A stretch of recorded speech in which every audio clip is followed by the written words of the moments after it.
नमस्ते। आज हिंदी कक्षा में हम पढ़ेंगे उपसर्ग। तो उपसर्ग किसे कहते हैं, सबसे पहले हम ये समझेंगे। उपसर्ग, उप का अर्थ होता है समीप और सर्ग मतलब सृष्टि करना, निर्माण करना का अर्थ है। उपसर्ग शब्द का अर्थ है किसी शब्द के समीप आकर नया शब्द बनाना।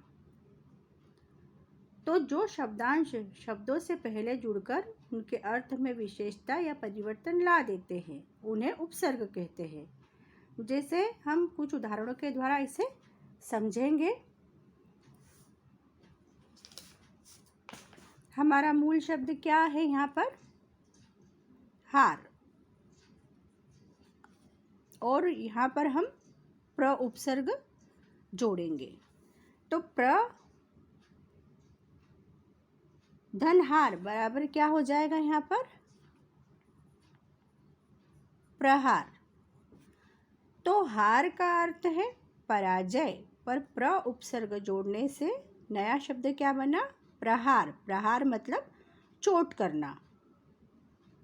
अगला उदाहरण हम देखेंगे। यही प्र उपसर्ग से हम नया उदाहरण देखेंगे। तो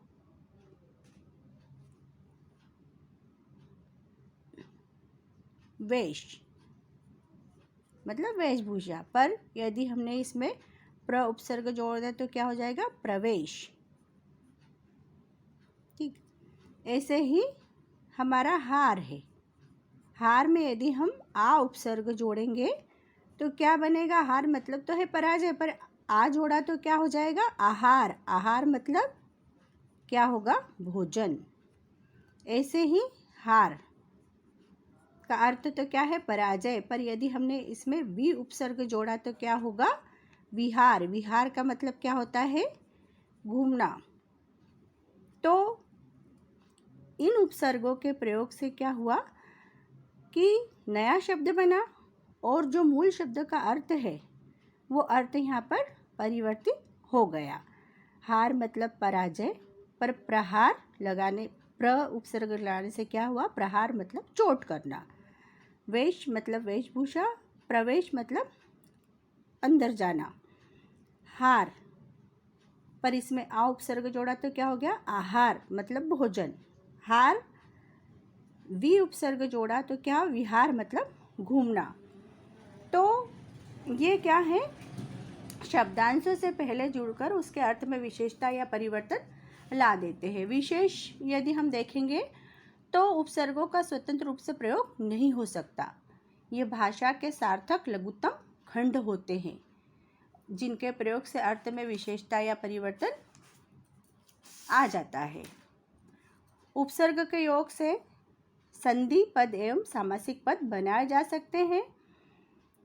उपसर्ग कभी भी अविकारी शब्दों के साथ नहीं जुड़ते। उपसर्ग वाले शब्द सदैव विकारी शब्द होते हैं।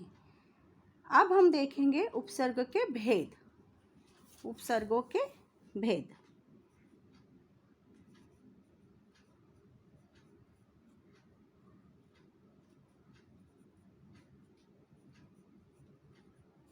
तो सबसे पहले हम देखेंगे संस्कृत के उपसर्ग।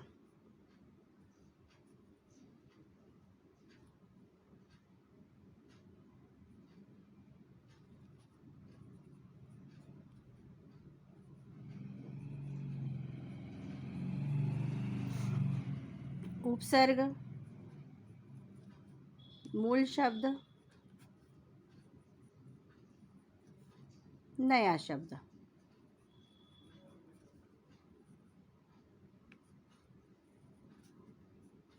अब यहाँ पर हम देखेंगे अ का अर्थ क्या है? नहीं, अभाव। यदि हम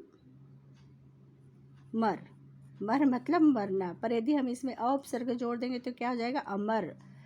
इसका अर्थ ही परिवर्तित हो गया। जो कभी न मरे वो क्या कहलाएगा? अमर। ठीक है। ऐसे ही हम अन्य उपसर्ग देखेंगे। प्र धन लय बराबर प्रलय। ऐसे ही प्रबल भी हो सकता है, प्र धन बल बराबर प्रबल।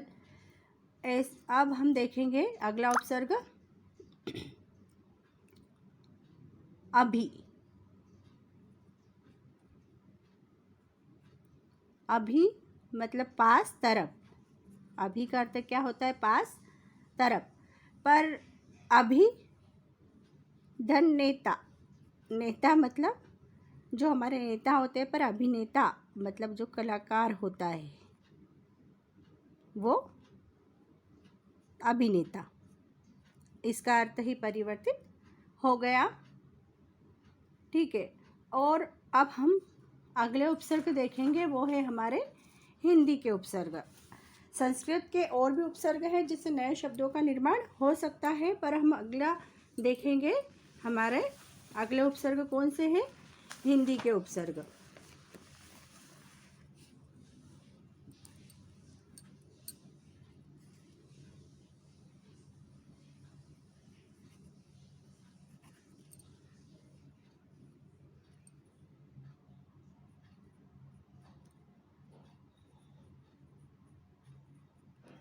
हमारे हिंदी के उपसर्ग हैं अ।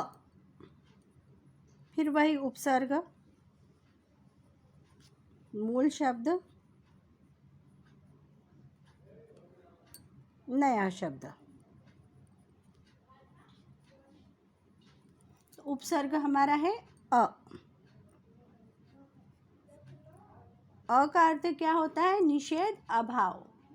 ठीक है। तो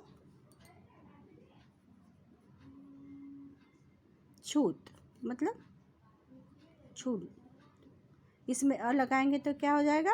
अछूत। ठीक है। ऐसे ही हम दूसरे शब्द भी बना सकते हैं, अथाह। ठीक है। अब हम अगला देखेंगे हिंदी का उपसर्ग अध।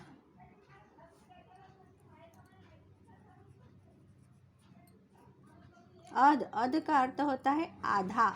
अध का अर्थ क्या होता है? आधा। तो मरा, मरा मतलब मरना, पर अध उपसर्ग लगाए तो क्या होगा? अधमरा। ऐसे ही हम पका में भी लगा सकते हैं।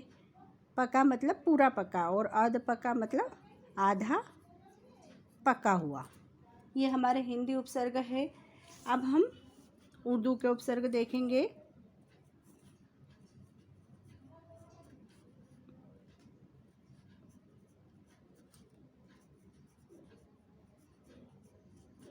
वही उपसर्ग धन,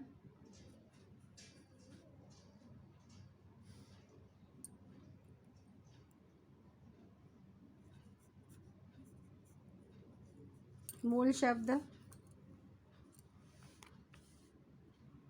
बराबर नया शब्द। तो उर्दू के उपसर्ग है हमारे कम,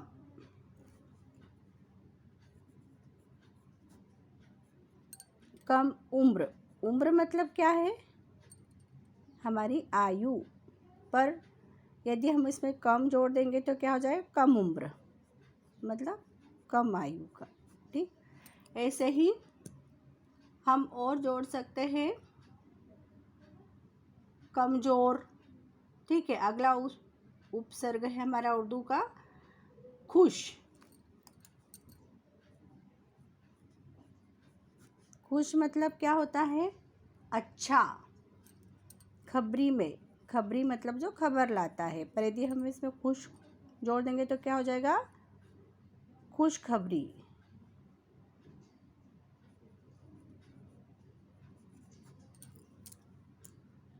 ये इसी में जैसे किस्मत है, यदि हम इसमें खुश उपसर्ग जोड़ देंगे तो क्या हो जाएगा? खुद खुश किस्मत। अब उपसर्गों की तरह प्रयुक्त होने वाले संस्कृत के अव्यय। उपसर्गों की तरह प्रयुक्त होने वाले संस्कृत के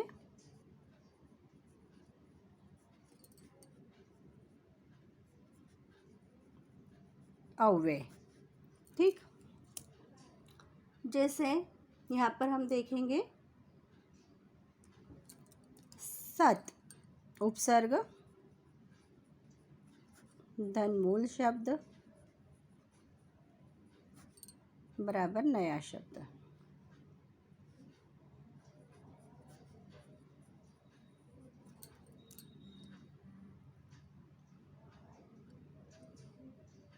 देखेंगे हम सत। सद मतलब क्या होता है? अच्छा। सत मतलब क्या होता है? अच्छा। तो इसमें हम जोड़ेंगे तो क्या बनेगा?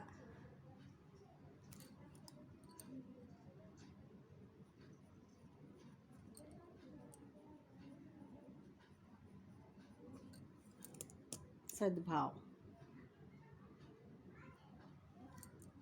अगला देखेंगे इति। इति मतलब ऐसा।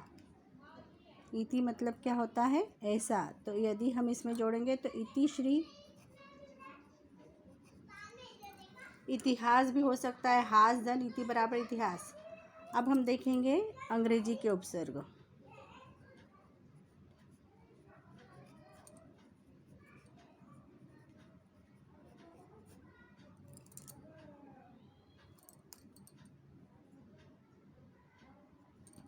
उपसर्ग